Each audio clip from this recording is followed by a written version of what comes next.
Halo guys, kembali lagi bersama informasi berita Indonesia. Yang sekarang ini kita akan mencari berita-berita terbaru di internet ya, media-media online tentang kabar terkini. Oke, lanjut saja, kita mulai dari CNN Indonesia. Ada apa ini?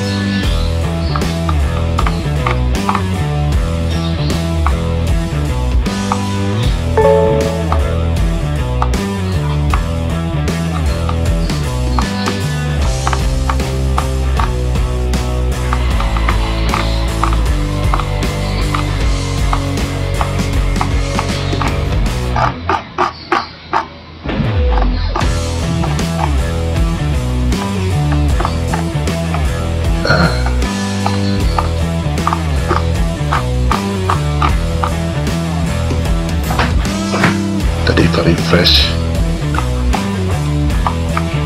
Masuk RI lewat jalur tikus, 47 TKI dari Malaysia diamankan. Waduh, gimana ini? Dari pendataan kesehatan awal, tidak ada TKI yang bergejala, rata-rata suhu tubuh 35 derajat. Hal ini sesuai dengan antisipasi dari pemerintah Indonesia yang juga bekerja sama dengan pemerintah Malaysia dalam kaitannya arus kembali TKI ke kampung halaman masing-masing di Indonesia. Selain itu, pengamanan ini juga dilakukan untuk memutus rantai penyebaran COVID-19 di Indonesia yang juga berdampak pada pengurangan jumlah sebaran COVID-19 di seluruh dunia. TKI yang datang ke Indonesia melalui jalur resmi yang akan dikarantina dahulu setidaknya 14 hari di fasilitasi kesehatan tertentu. Waduh, kok bisa ini? Masuk RI lewat jalan tikus, 47 TKI dari Malaysia diamankan. Kacau sih kalau nggak pakai coba dari pemerintah gitu, pulangin ibaratnya kayak ilegal gitu. Nggak ilegal sih, emang warga kita, cuman tidak pakai jalur resmi, pakai jalur alternatif. Plus 62. Lanjut, kita ke Tempo. Ada apa ini?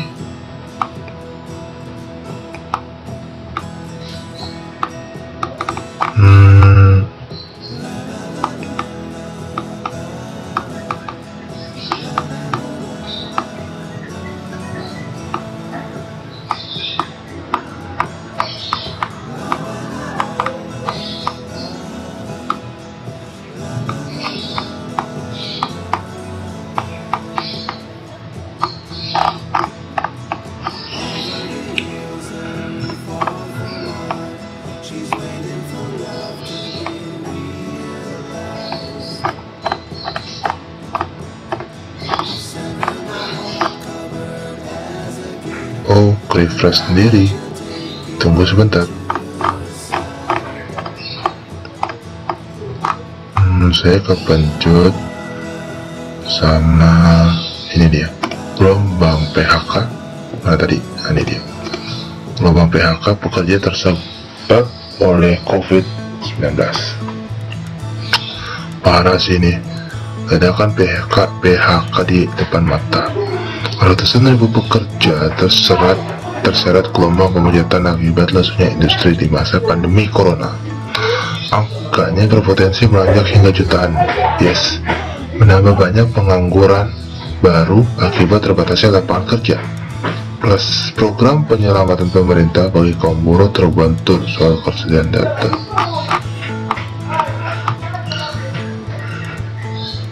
Waduh,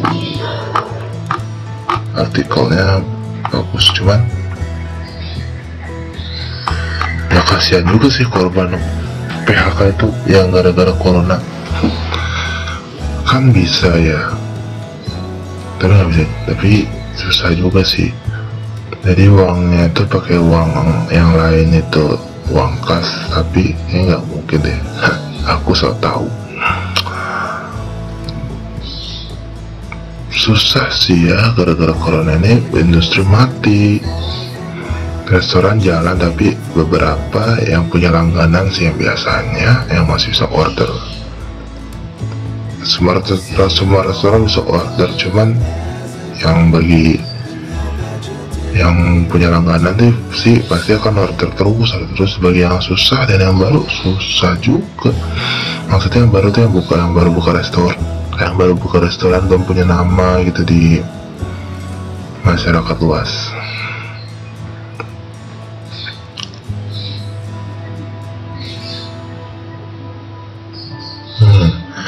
Pandemi telah menggeser perilaku konsumen untuk memprioritaskan kebutuhan utama saat ini, yakni pangan dan kesehatan. Iya.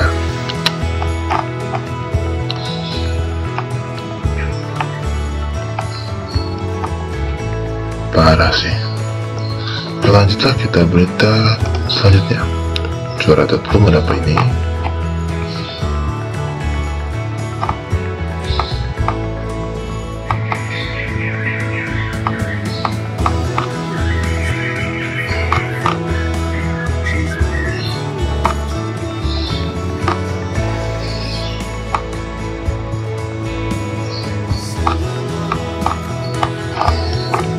Unik nih.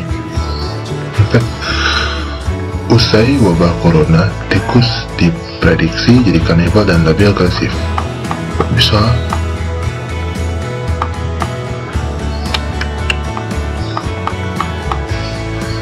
Anda memiliki kelompok populasi yang lebih cerdas dan lebih tangguh yang belum pernah terhubung dengan manusia, atau setidaknya tidak diamati oleh manusia secara langsung. Saat ini tikus telah kehilangan akses ke makanan restoran, dan sekarang mereka mencari tempat lain.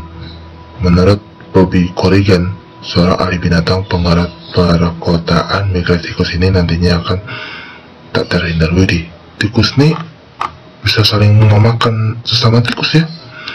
Ini skenario hebat ketika tikus saling menyalahkan. Mereka benar-benar saling membunuh. Tapi masalahnya di sini adalah begitu mereka menemukan makanan baru, yang selalu mereka akan bukannya memiliki tikus berpangkat rendah yang mencari entry ke dalam kediaman kami. Kami memiliki yang paling cerdas, paling tangguh.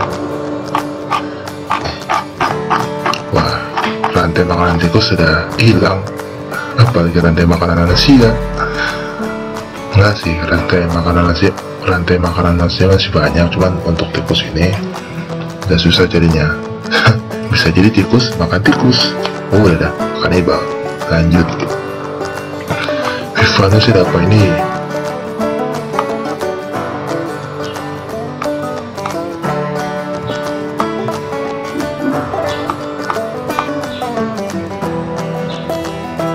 Nah, ekonomi global. Ekonomi lokal dan global tersulut pandemi corona. Ya.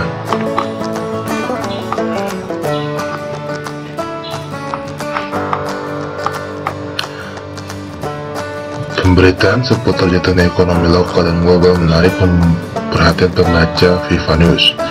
Berikut 3 beritanya. 1. Utang luar negeri Indonesia meningkat. 2. Rupiah masih lemah. 3. Kondisi ekonomi global juga tertekan. Pertama, utang luar negeri Indonesia. Bank Indonesia mencatat data utang luar negeri Indonesia hingga akhir Februari 2020 mencapai 407,5 miliar atau setara 6,2 triliun.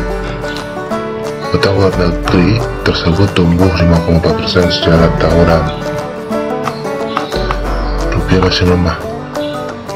Nilai tukar rupiah saat ini adalah 15.645 perak. Kondisi ekonomi global juga tertekan. Data Moneter Internasional (IMF)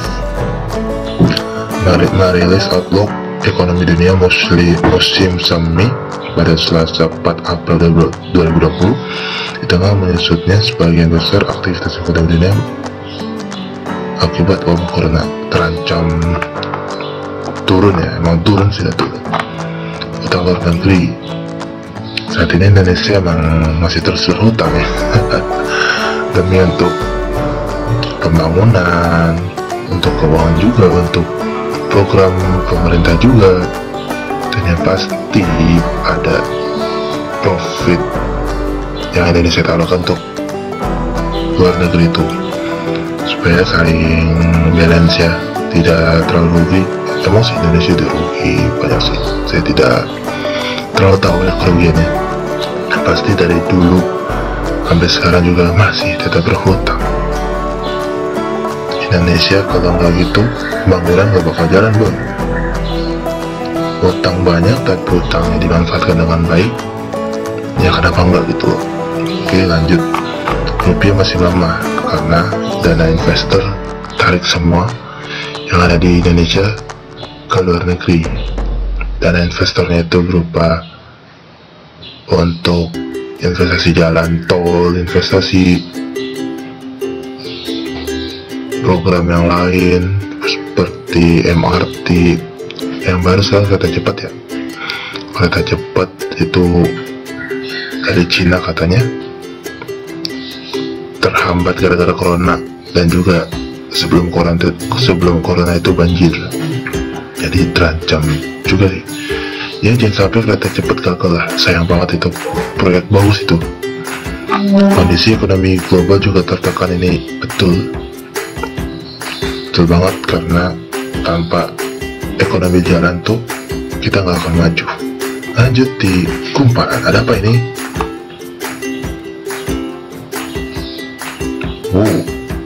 Apa nih? Kabar baik soal corona, sopir dapat bansos hingga WNI di Cina tak kena COVID-19. Baguslah.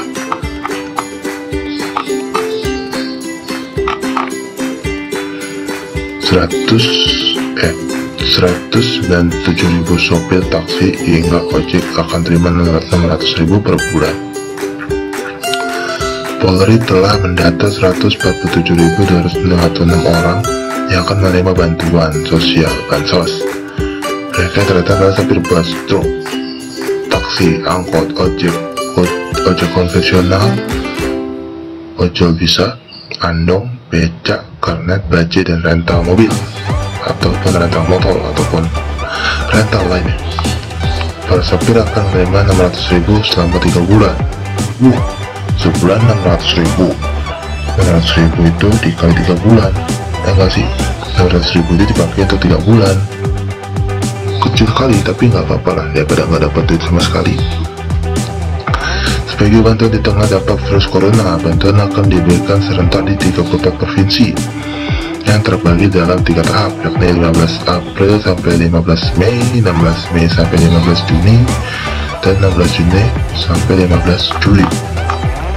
Kami berharap program keselamatan ini dapat berjalan tertib dan peserta yang mendapatkan bantuannya tepat sasaran.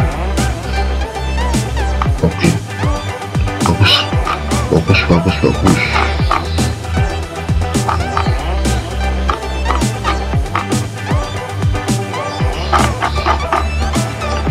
Ini program bagus sih. Sopir dapat bantuan 600.000 per 3 bulan. Jadi kita dapat itu 600 dipakai itu 3 bulan. Bebas dipakai untuk apa? Untuk usaha, untuk makan. Tapi kayak makan gak cukup. 600.000 pasti uangnya diputar balik. Oke, segitu aja dari informasi berita Indonesia. Jangan lupa di subscribe, di komen pendapat kalian apa, komen sepuasnya. Jangan lupa untuk di like dan juga di share ke teman-teman kalian supaya mengetahui informasi terbaru dari informasi berita Indonesia. Terima kasih.